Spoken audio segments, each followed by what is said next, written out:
আসসালামু আলাইকুম। সমগ্র পৃথিবীর তুলনায় বাংলাদেশের সংখ্যালঘুরা সবচেয়ে নিরাপদে থাকলেও বাংলাদেশে হিন্দু বৌদ্ধ খ্রিস্টান ঐক্য পরিষদের সাংগঠনিক সম্পাদক প্রিয়া সাহা মার্কিন প্রেসিডেন্ট ডোনাল্ড ট্রাম্পের সামনে এসে বলেন বাংলাদেশে নাকি 3,70,00,000 হিন্দু বৌদ্ধ খ্রিস্টান নিখোঁজ রয়েছেন।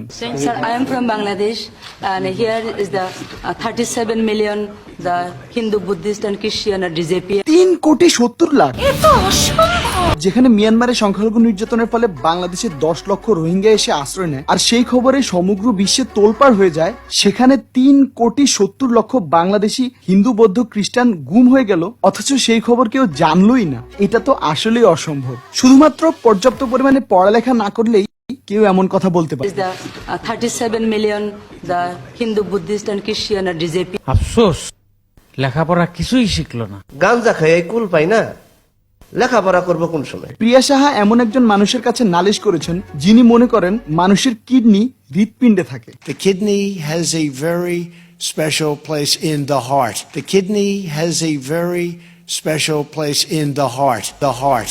যে মানুষের কিডনি হৃৎপিণ্ডে থাকে সে মানুষের বুদ্ধি যে হাঁটুতে নেই তার কোনো গ্যারান্টি কিন্তু দেয়া যাবে না। তবে বাংলাদেশে কিছু হিন্দু মানবেতর জীবন ধারণ করছে, এটা সত্যি কথা। কারণ প্রিয়া সাহার মতো কিছু স্বার্থান্বেষী হিন্দু গরিব হিন্দুদের অর্থ আত্মসাৎ করে খায়। My request is please help us. We don't want to leave our country. Just help us to stay. I have lost my home. They burned my home. তাদের ঘর তাদের লোকজনে পোড়াইছে তার ঘর। I have lost my home. They burned my home.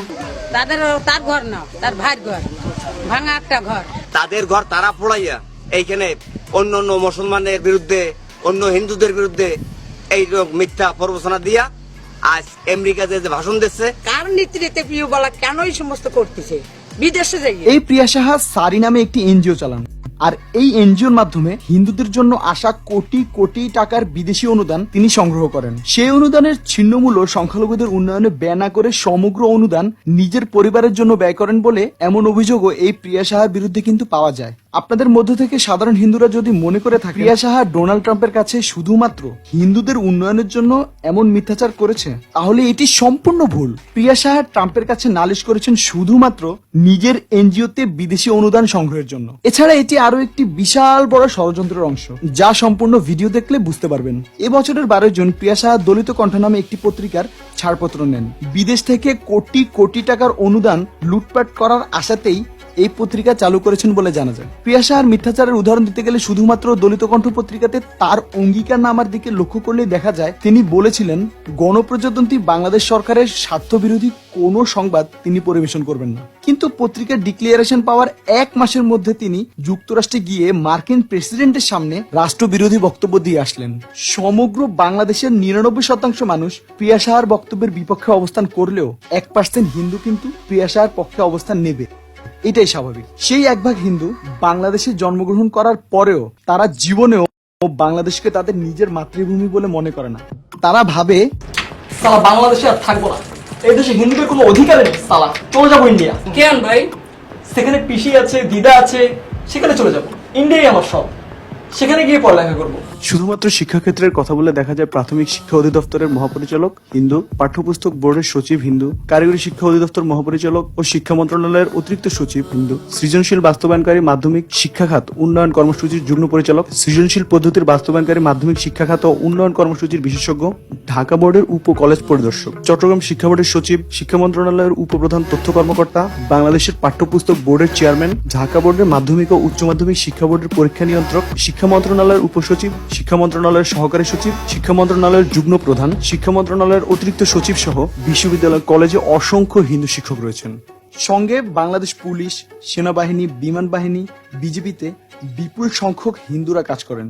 বাংলাদেশের হিন্দুদের নিয়ে পৃথক একটি ভিডিও বানানো হচ্ছে, তা খুবই দুঃখজনক। কারণ এটি এমন একটি দেশ যে দেশে হিন্দু বৌদ্ধ খ্রিস্টান সবাই সমান। আর এ দেশের মানুষকে আমরা হিন্দু বৌদ্ধ খ্রিস্টান হিসেবে দেখিও না, আমরা সবাইকে মানুষ হিসেবে দেখি।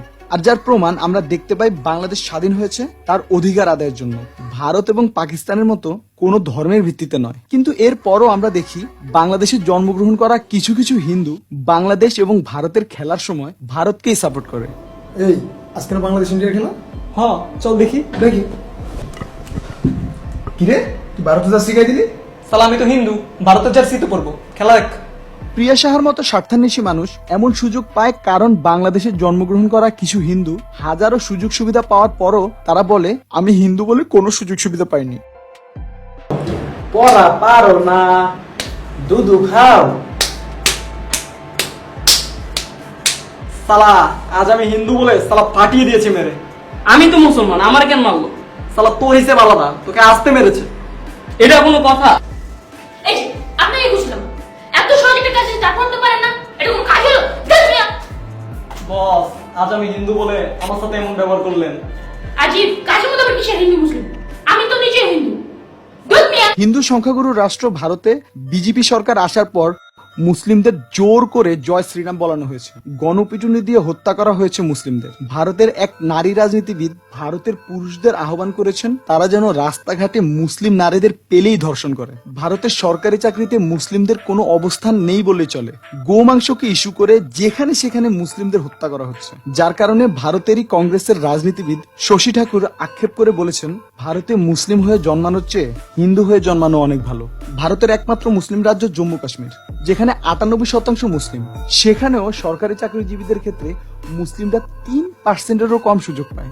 যার বিপরীতে 2016 সালের হিসাব অনুযায়ী বাংলাদেশে হিন্দু সম্প্রদায়ের সচিব হয়েছেন 20 জন এবং এসপি হয়েছেন 18 জন।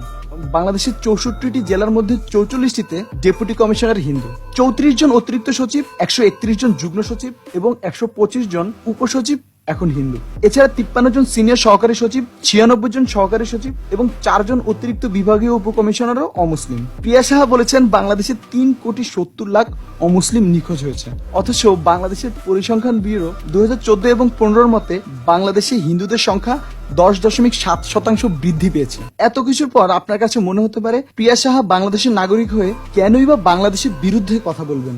বলে রাখা ভালো, প্রিয়া সাহা বাংলাদেশ হিন্দু বৌদ্ধ খ্রিস্টান ঐক্য পরিষদের সাংগঠনিক সম্পাদক, যেই সংগঠন 2017 সালে যুক্তরাষ্ট্রে বসে সংবাদ সম্মেলন করে বাংলাদেশে গোমাংস নিষিদ্ধের দাবি তোলে। আর এই সংগঠনের সাধারণ সম্পাদক রানা দাশগুপ্ত 2016 সালে বাংলাদেশের সংখ্যালঘুদের রক্ষায় ভারতের হস্তক্ষেপ কামনা করে।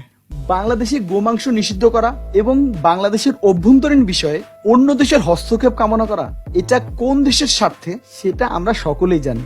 যার ফলে এই প্রিয়া সাহা কোন দেশকে খুশি করতে মার্কিন প্রেসিডেন্ট দ্য বোকা ডোনাল্ড ট্রাম্পের কাছে অভিযোগ করেছেন তাও আপনারা সকলেই হয়তো বুঝতে পেরেছেন। আসসালামু আলাইকুম।